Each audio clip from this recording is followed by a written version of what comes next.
What's up, Dot Nation? Welcome to this episode of Behind the Dot. And this is kind of a special episode because we're not necessarily interviewing anybody. It's just I've had a ton of life experiences lately that has been reinforced. Some revelations that I've had, some epiphanies that I've had about this subject. And I really felt the need to share with you. I know that in the past I have shared these thoughts and these opinions and these theories with you. And it's been really, really helpful. For example, the last one that I did was about distortions in the mind and mental health and how that plays into your music. And a lot of you really, really like that. A lot of you really, really appreciated my views on that and my experiences with that. And today, because it's so close to my heart and it's actually very raw right now with this subject, I felt the need to talk to you, Dot Nation, about this and to share my experiences with it and my perspectives with it. And it's about death. And that's a big undertaking. There's a lot that goes into that. But I've recently had a lot of experiences with this, and I think that it would be really beneficial to share those experiences. Now, I do have a few disclaimers with this before we're going forward. I am not trying to suggest that I have all the answers with death. I'm not trying to suggest that I have the right answers about death. I am not trying to suggest that that my opinion is the last thing to say about this. It's more so I want to share my experience with this because I do have a unique experience, one that I have come to realize that not very many people have experienced before. Like when I explain how many deaths I have experienced, they're like, that's insane. You've literally experienced more death than me and my parents and my grandparents and my aunts and my uncles and my cousins and my friends combined. And it's like, yeah, kind of. I mean, that seems to be the common realization for me after I kind of explained my experiences. Another disclaimer that I have is that this is really heavy. There's a lot of really deep things that we're going to be talking about, and very uncomfortable things, if I'm being real, because death is usually not that comfortable to talk about. And then finally, I do need to mention that a lot of my beliefs do come from my spiritual beliefs. If that offends you, if that freaks you out, if that is just something that you don't want to partake of, by all means, you do not have to listen or watch this if you're watching this on the YouTube channel. But I do think that is incredibly short-minded, and I do think that that's really not that helpful.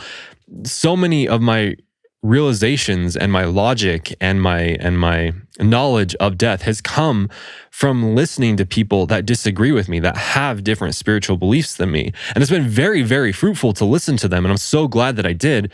And really, I hope that you do the same, to be able to come out at the end to hear my opinion and my logic and my theories with this kind of stuff, and then judge for yourself, be like, yeah, I agree or I disagree, but not, cup your hands over your ears and live in your echo chamber of just what you believe. I don't think that's very helpful at all.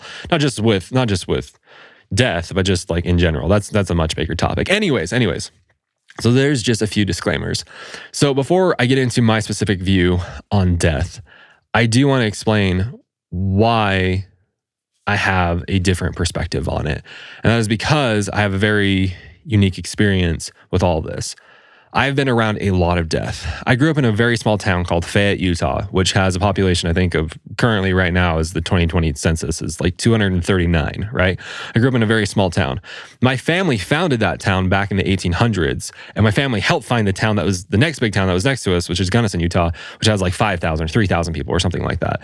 And you can't grow up in a town that your family founded over 100 years ago without growing up surrounded by an astronomical amount of family. It's like, dude, I had so many cousins. I had like 60 cousins amongst that whole region. And I had so many, and I'm not just saying like second cousins, I'm talking about like distant cousins, the third, fourth, all that stuff, distant, right? But I had tons of aunts and uncles and grandparents that I grew up around. And you can't grow up in that kind of situation without being constantly surrounded by death. There's no way that you can be around that much family and someone not dying in the time that you are alive. It's not going to happen. I think me and my sister calculated this, but by the time that we were out of high school, we went to like 20 or 30 funerals, both combined with family and with friends and other loved ones and so on and so forth. So I've seen a lot of death, and people were like, wait, 20 to 30 funerals by the time that you're 18? It's like, yeah, and we may be undercounting, to be frank. I mean, we've been to a lot of funerals. I've lost grandparents, I've lost aunts, I've lost uncles, I've lost cousins to all kinds of stuff, to natural causes, to cancer, to suicide. I've lost a father figure that was the main father figure in my life through my life, yeah. I've lost people that I've went to school with from car crashes. I've lost people, again, from suicide at a very, very young age. I've lost, I gotta say this carefully or I'm gonna lose it. I've lost a daughter. And one of the main reasons why this particular subject is so weighing so heavy on me right now is because last night we buried, I gotta be careful. I don't wanna lose it. Like, oh gosh. Last night we buried my niece. That's a whole different, just absolutely brutally insane story.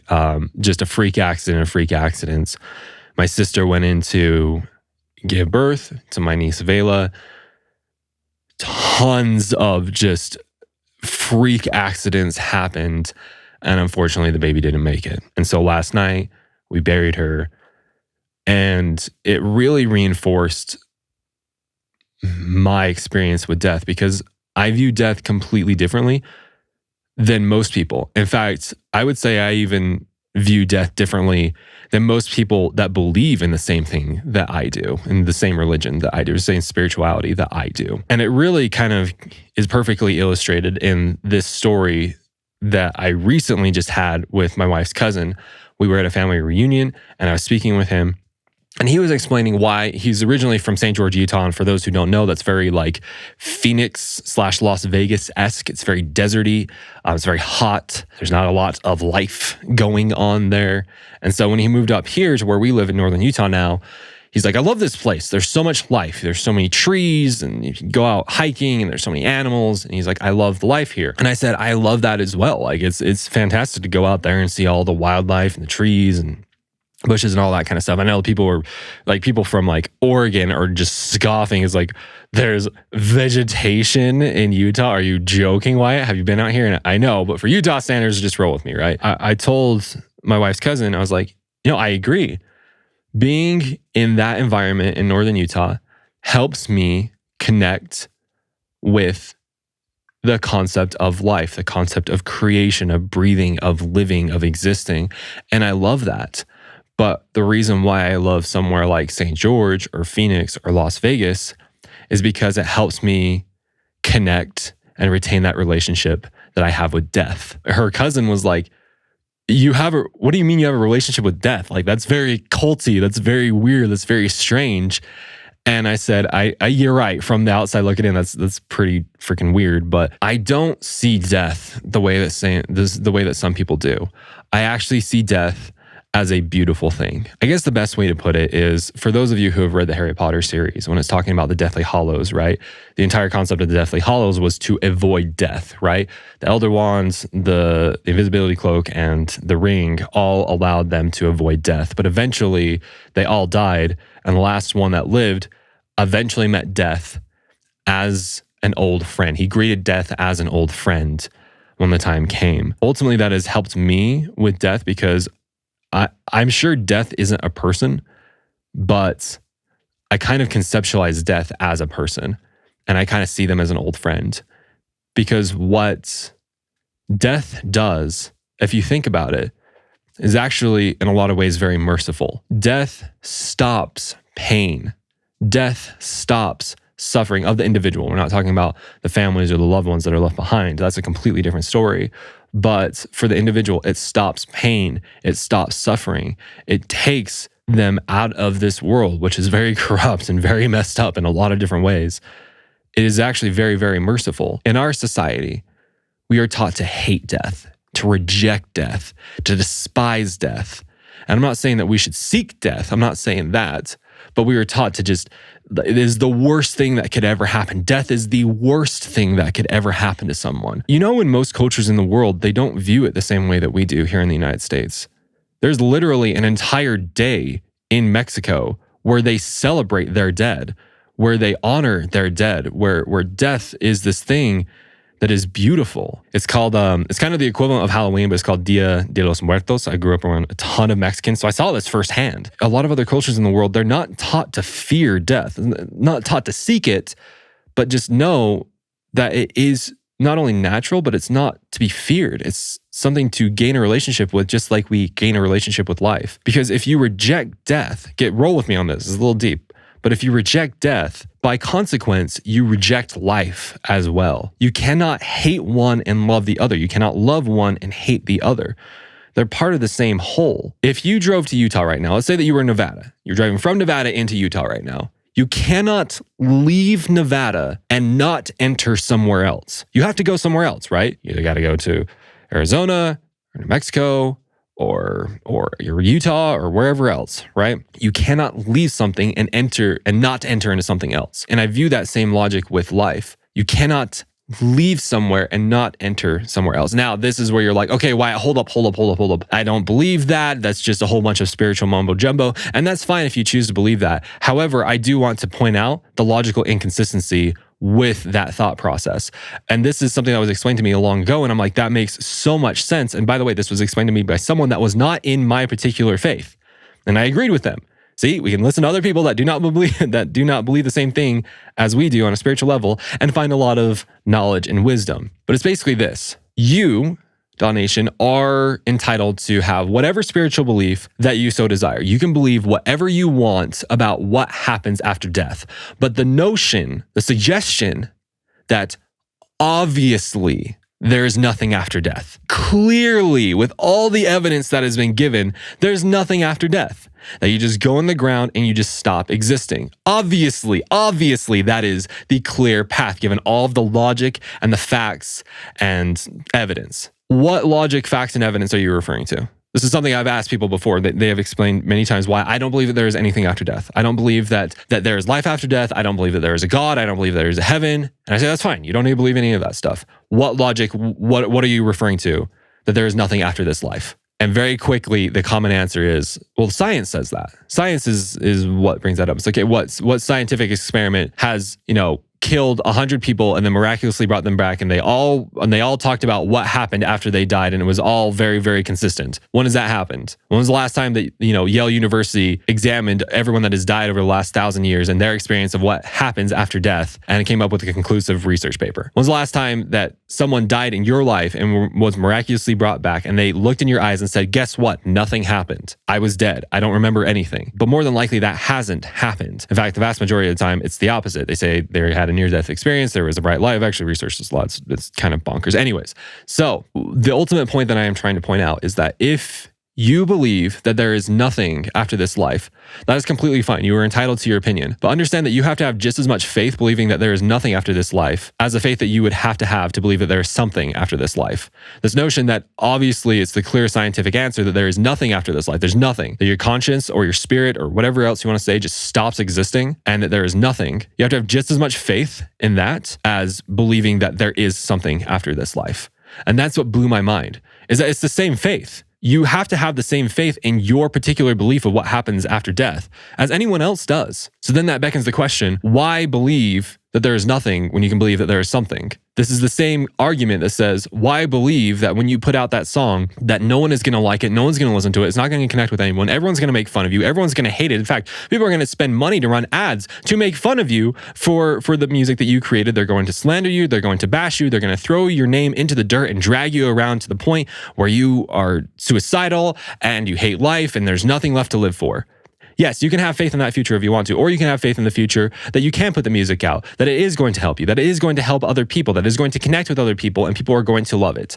Which path do you want? It's the same faith to believe in both concepts. Which one are you going to put your faith in? You don't have any data or evidence to suggest that one or other is going to happen. Why is there any inherent value in believing the obviously worse option? And that is where my belief in death is truly rooted in. I mean, if we're being honest with ourselves, what objectively sounds better? And I say this as a parent and as someone who has lost a tremendous amount of people. You tell me what objectively sounds better. The fact that you can never see your loved ones again, that you can never talk to them, never spend time with them again, never hug them, never do anything with them ever again, that there is no reason to this life, that once you die, it just ends. All this time that you spent on your life here was for nothing. There's no bigger plan. There's no bigger purpose. And that this is all just basically for nothing. Or that you do get to see your loved ones again, that you do get to spend time with them, that you get to hold them and talk to them and love them just as you had in this life, that there is progression after this life, that there is a bigger purpose, that there is a bigger meaning for you being here, and that you being here is actually imperative. Which one objectively sounds better? I can't answer for you, but I can only answer for myself. Obviously, the second option sounds way better. I feel like most people would agree with that. If they don't, that's completely fine. And by the way, you can disagree with me. You can completely disagree with everything that I'm saying right now. You can say this is just stupid and that this is hopeful, that you're just saying this, Wyatt. You're just choosing to believe in something that makes you feel better. And to that, I could say, you could say that. You could say that I'm just choosing to believe in something that makes me feel better. But I will always do that when there is no clear answer. I will always choose to believe in the thing that makes me feel better when there is no clear answer or no clear path as to what the future holds. If I have to choose between the two options of believing that my children will hate me when they grow up or my children will love me when I grow up, I will choose to believe the second. Why would I choose to believe the first? There's no inherent value in believing in that. There's a ton of inherent value that me and my children will have a wonderful life, that will connect with each other, that will be close to each other throughout our entire lives. There's inherent value in believing that. So my suggestion is, why is it any different than death? Now, this is just looking at this through the logical lens. And if there's any logical inconsistencies with what I'm saying, by the way, please let me know. Like if you can prove to me, oh, by the way, Wyatt, there was this study or there is this factor, there is this evidence that nothing exists after life, then by all means share it. But I can promise you, as someone that has lived around a lot of death and has done a tremendous amount of research on this and spoken to thousands of people about their perspective of death, the best thing I can say is good luck, because you're not going to find much. For me, this concept of choosing to believe that something beautiful is down the road, or that there really is hope down the road, or that there is something much bigger at play, not only has been tremendously helpful for me throughout my life, but it has brought so much fruit into my life and so much benefit into my life because of it. When I started Daw Nation 5 years ago, I had a choice. I could believe that this was just a complete waste of time, that people more than likely weren't going to like it, that they were going to hate it, that I was going to be made fun of, that I wasn't going to be appreciated, that no one was going to like this, and it wasn't going to make an impact on anyone. I could have chosen that. Or I could have faith that it was going to affect people's lives in a positive manner, that was going to teach people a whole bunch of stuff about music production, that it was going to connect the music producers that were crushing it with the music producers that want to crush it. And I could have faith that it was going to become this business that was truly going to help a lot of people. I could have faith in that. And I'm so happy that I did. I'm so happy that I put my faith in something that was beautiful, that was beneficial, that was something to look forwards to, because look at everything that has come from this. Look at everything that has come from me having my faith that everything was going to work out. And that concept has applied to many different areas of my life, to parenting, to marriage, to relationships with other family members, obviously to business endeavors, to health, to spirituality. This concept of I don't know everything, and I understand that there is a possibility that crap can go really south really quickly in the future, but I am not going to put my faith in that. I will prepare for it. If that happens, I am prepared to experience that and to deal with the consequences. But there is, in my opinion, no inherent value in putting more faith in a doomsday, tragic, apocalyptic future than to believe in something that is going to be beautiful and joyful and redeeming. That just doesn't logically make sense to me to believe in the other. There's no inherent value. In fact, there is no... to take this even deeper, as someone that has been to counseling for over 20 years now, there's no psychologist or psychiatrist or psychologist on earth that is going to tell you that it is healthy to believe in the doomsday option. None of them are going to say that.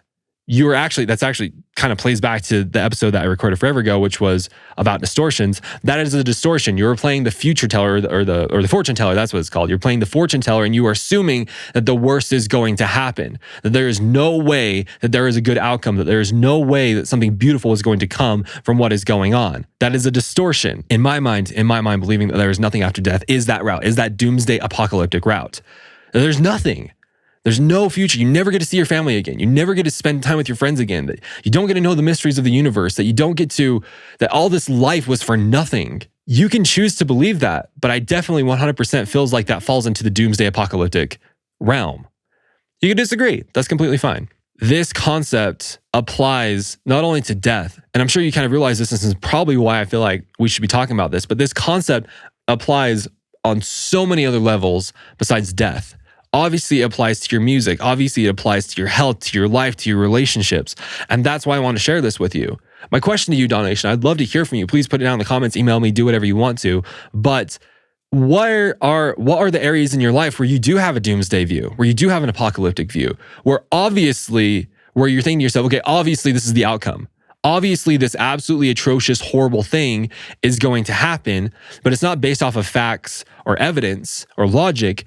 It's just this inherent feeling that you have, or maybe it's what you've been taught your entire life, and you've just chose to believe, whether consciously or unconsciously, you've chose to believe this.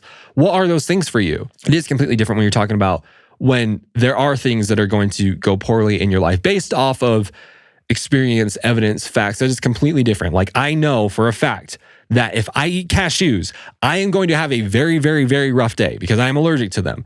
I'm not being doomsday about it. I'm not being apocalyptic about it. I'm not being negative about it. That is based off of experiences that I have, logic and facts and evidence that I have, and experiences that I have, that when I eat a cashew, my throat closes off and I'm probably going to die unless I take something to stop me from dying. That is different than an experience where it's like, I don't know, I've never had asparagus wrapped in bacon before. It's never happened. The apocalyptic view would be like, that's probably going to kill me. I'm probably going to choke on that. I'm probably going to die. I'm probably going to hate it. That's the equivalent of what I'm talking about. It's like, wait, are you allergic to it? No. Have you had trouble with choking in the past? Well, no. Do you hate asparagus or bacon? Well, no, not particularly. It's like, well, then it sounds like you're choosing to have an apocalyptic view as opposed to looking at it through the eyes of logic and reason and evidence and facts and opinion, or facts and experience. So what are those things? That's what I was ultimately getting at. What are those things in your life, Dawn Nation? What are those things in your life right now that you realize the whole time you're like, okay, obviously this negative thing is going to happen. You've been carrying around this bucket of anxiety with you, or this bucket of depression, or this bucket of darkness with you. But those things that you really, like, when you really stare them in the face, you're like, I don't have significant facts, evidence, experience, logic, or reason to suggest that this bad thing is going to happen. In fact, I'm choosing to believe that this bad thing is going to happen because I would suggest that those things in your life are not useful, that they're not helping you. They're not helping you grow. They're not helping you succeed. They're not helping you feel better or be happy or to gain relationships or to achieve your goals. And if they're not doing any of those things, I would suggest that maybe it's time to remove those things in your life, whether that is a view of death, a fear of death, a hatred of death. Maybe it's a view of your music career. Maybe it's a view of just having relationships in general. Maybe it has to do with finances. Maybe it has to do with collaborating. I don't know. It could be a whole wide range of things. But I would encourage you to take the very heavy, very clear and reflective mirror of reflection. Wow, good job, Wyatt. That was a really beautiful concept that you butchered, dude. Anyways, to really look in that mirror and be like, what are those things? Because I can guarantee you're carrying them around, just like I can guarantee that I'm still carrying this doomsday apocalyptic view of certain things around in my life. But I would suggest that as we find those things and as we destroy those things and we get rid of those things, we're going to be happier. We're going to be more successful. Things are going to come together much better. Anyways, to wrap this whole story up, this whole little concept up, as I shared that experience with my wife's cousin, I could just see his mind like fracturing and breaking and blowing up. And he's like, I've never considered that before. I've always just kind of hated death and naturally kind of avoided it or avoided the concept. But wow, when you put it like that, that makes it so much more beautiful. That death is actually this very merciful, this very beautiful thing that takes all of this pain, all of this struggle away from us and allows us to progress and to move to our next stage of existence, whatever you may particularly believe that is. I was like, yeah, man, that's ultimately what I'm talking about. So when I say that I go to Southern Utah to revitalize my connection with death, which is really funny to say, it's a beautiful thing. It's a wonderful thing. It reminds me that death is an old friend, and I respect death and the concepts around death as much as I respect life and the concepts around life, because they truly are one and the same. You cannot love one and hate the other. It's impossible. Now, someone could bring up the counter argument, but Wyatt, like, how can you say that death is beautiful? It leaves this wake of destruction in the way. Or what about people that are murdered? What about people that are committing suicide? What do you say to that? How can you say that death is beautiful and still realize that these things happen in the world. And might I suggest that there is an improper use of beautiful things everywhere. Murder, suicide, untimely deaths, accidents. Might I suggest that maybe that is just an improper use of death? Just like rape is an improper use of sexuality, but sexual relations between two people who love each other is actually a very, very, very beautiful and bonding thing. There is a improper, distorted, extreme version of everything. And I think that murder is an extreme, nasty, disgusting version of death. Same with suicide.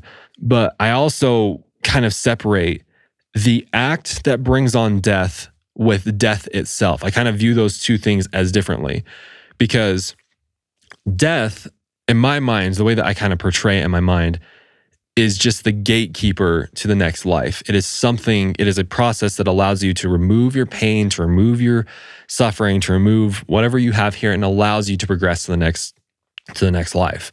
In my opinion, again, disagree with me all you want. That's completely fine. Death itself is different than the thing that actually killed someone. So I don't see murder and death as the same thing. They do happen, obviously, at the same time, unfortunately, but they are not the same thing. Just how I see cancer and death as different, suicide and death as different. Death is just the portal to the next life. The thing that causes death is completely different from the actual portal, if you will, if you understand what I'm saying. I also need to mention that I'm not saying seek death. I'm not saying glorifying death. I'm not saying that killing or people dying is a beautiful thing. And I'm not trying to say that whenever someone dies, we're supposed to rejoice and obviously have these beautiful feelings that they died. Yes, they died at the ripe old age of 12. Oh my gosh, I'm so happy that this happened. I'm not saying that. It's actually really, really messed up. I'm saying for the individual that has died, death is actually a beautiful thing. The wake of devastation that is left, the people that are left behind, to the family members and the friends and the loved ones that are left behind, that's a completely different conversation. Though I'm very grateful and very happy that my niece is no longer in pain, that she is not suffering. And I am very happy that I do believe that I get to see her in the next life, and I get to know her, and I get to learn of her and learn who she is and what her personality is and spend time with her. Though I believe that, I can also feel pain at the same time that she isn't here, that I don't get to have those experiences with her here, just like I don't get to have those experiences with my daughter. Gotta be careful. I don't want to lose it. I can still be sad because of that. I can still feel a loss. I can still feel like I miss them. Like it feels like a tragedy that they are gone. I can still feel that and still feel grateful that I get to see them again. I can feel two things at once. You know, your feelings are not binary. It's not just you're feeling one or you're feeling the other. There's a fusion of feelings that happens all the time. And that is what I'm feeling here. So no, I'm not saying seek death. No, I'm not saying be happy whenever someone dies. I'm not saying that. I'm trying to say there is in my mind, it is a much bigger brained, much more mature, much bigger view of what death is and how it plays into everything. And in a lot of ways, how grateful I am for death, because it allows us to remove that pain and that suffering that happens. And it allows us to move on and to progress into something that's bigger than just this life. If you've stayed with me this long, I really appreciate it. I really, really do. We have grown up in a society where as soon as someone starts bringing up an ideology that is different from yours or something that you don't agree with, the knee-jerk reaction is, well, clearly don't listen to them. Obviously, leave and don't hear anything that is against what you believe to be true or what you suggest to be true or what you've been taught to be true. Clearly don't do that. So if you've made it this far, and if you disagree with me, my hat is off to you. I'm not going to do that right now because bald head and such, but my hat is off to you to actually have listened to my belief and to what I have come to, or what conclusions I have come to with death. Hopefully it's been able to help you and been able to enlighten you. And if you've made it to the end of this conversation, you're still like, no, I don't agree with anything that you're saying. I think this is a whole bunch of trash. I think this is just a whole bunch of spiritual mumbo jumbo that doesn't have any weight behind it. That's fine. You can believe that all you want to. I'm not saying that you have to believe any particular thing, but this is something that I am incredibly passionate about. This is something I have a tremendous amount of experience on. And this is something that Daw Nation, that you have actually reached out to me about before and wanted my perspective on. So here we are, right? I would love to know your perspectives on death. Do you hate it? Have you been taught to fear it, to avoid conversation about it at all costs? Clearly, that is the number one thing to fear in this life. This is kind of weird to say, but the amount of people in this world that believe that there is something after this life is actually much, much, much greater than those that believe that there is nothing after this life. And I'm not trying to down people that believe that there's nothing after this life, but if you just take those two categories, you believe there's something, you believe there's nothing, the group of people that believe that there is something is much bigger. I'm not saying that they all believe the same thing. A lot of people believe in heaven or a celestial kingdom or reincarnation or Valhalla or Elysium or anything of that nature. People do believe that there is something after this life. Anyways, I would love to know what your particular belief is of what happens after this life. And I appreciate you sitting here and listening to this. I really hope it has helped you. And in conclusion, you can choose to believe a doomsday apocalyptic view, which in my opinion, believing that there is nothing after this life is that. It's not a significant amount of evidence to suggest that there isn't anything after this life. You can choose to believe that outcome, an apocalyptic doomsday outcome, or you can choose to believe in something more beautiful. To me, there's inherent value and much more beautifulness and meaning when that route is taken with whichever spiritual belief or thought of what happens after this life. That's up to you. But that's my thoughts and my concepts. Anyways, Daw Nation, I really appreciate you listening to this. Hopefully this has really helped you out a lot. It's helped me out a lot just to speak about it. With everything that's been going on with my niece, it's been really freaking difficult. And to be able to express these feelings has actually been very, very helpful. So I hope you've been able to be helped as well. If you're not subscribed already to the podcast, please do so. We have a lot of beautiful content, not necessarily like this. This is more of the rarity, but I appreciate you. I appreciate you guys coming through and listening to this. Love you guys. Talk to you soon.